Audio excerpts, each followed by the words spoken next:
Assalamualaikum warahmatullahi wabarakatuh. Perkenalkan, nama saya Firman Suryawardana dengan NIM 2301051122.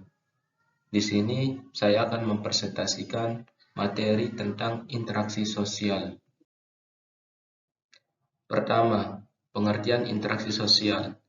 Interaksi sosial berasal dari bahasa Latin, yaitu kon atau kam yang berarti bersama-sama, dan tengo berarti menyentuh.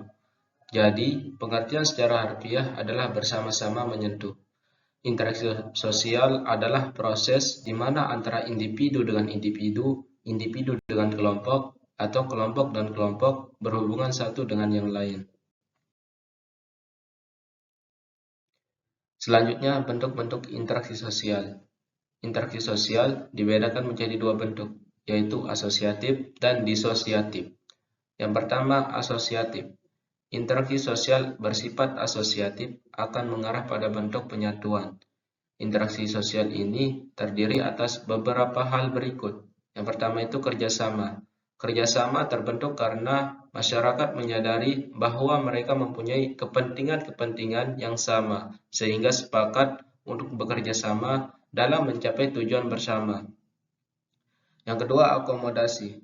Akomodasi merupakan suatu proses penyesuaian antara individu dengan individu, individu dengan kelompok, atau kelompok dengan kelompok guna mengurangi, mencegah, atau mengatasi ketegangan dan kekacauan. Yang ketiga, asimilasi. Proses asimilasi menunjuk pada proses yang ditandai adanya usaha mengurangi perbedaan yang terdapat di antara beberapa orang atau kelompok dalam masyarakat serta usaha menyamakan sikap, mental, dan tindakan demi tercapainya tujuan bersama. Dan yang terakhir, akulturasi.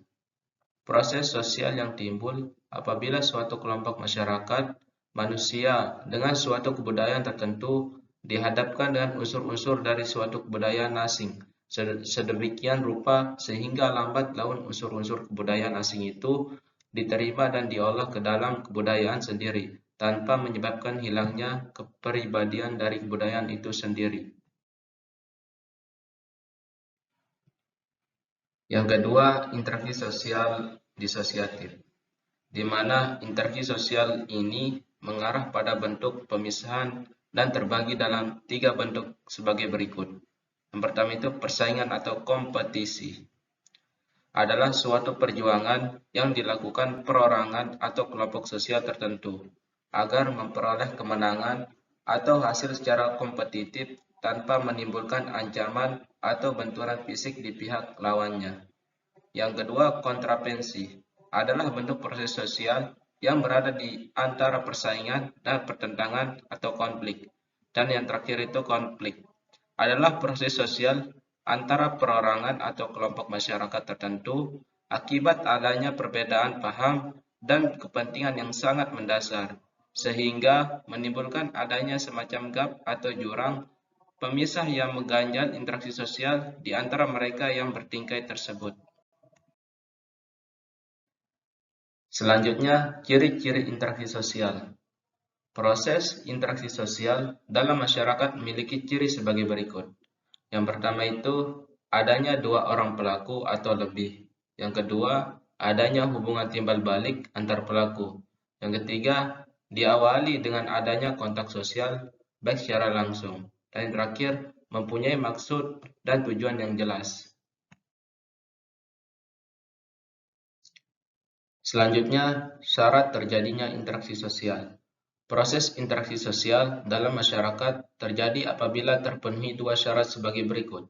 Yang pertama, kontak sosial, yaitu hubungan sosial antara individu satu dengan individu lain yang bersifat langsung, seperti dengan sentuhan, percakapan, maupun tatap muka sebagai wujud aksi dan reaksi. Yang kedua, komunikasi, yaitu proses penyampaian pesan dari seseorang kepada orang lain yang dilakukan secara langsung maupun dengan alat bantu agar orang lain memberikan tanggapan atau tindakan tertentu.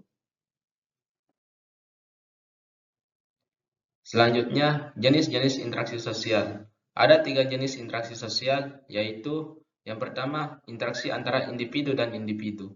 Pada saat dua individu bertemu, interaksi sosial sudah mulai terjadi. Walaupun kedua individu itu tidak melakukan kegiatan apa-apa, namun sebenarnya interaksi sosial telah terjadi apabila masing-masing pihak sadar akan adanya pihak lain yang menyebabkan perubahan dalam diri masing-masing. Yang kedua, interaksi antara kelompok dan kelompok. Interaksi sejenis ini terjadi pada kelompok sebagai satu kesatuan, bukan sebagai pribadi-pribadi anggota kelompok yang bersangkutan. Dan yang terakhir, interaksi antara individu dan kelompok. Bentuk interaksi di sini berbeda-beda sesuai dengan keadaan. Interaksi tersebut lebih mencolok manakala terjadi perbenturan antara kepentingan perorangan dan kepentingan kelompok.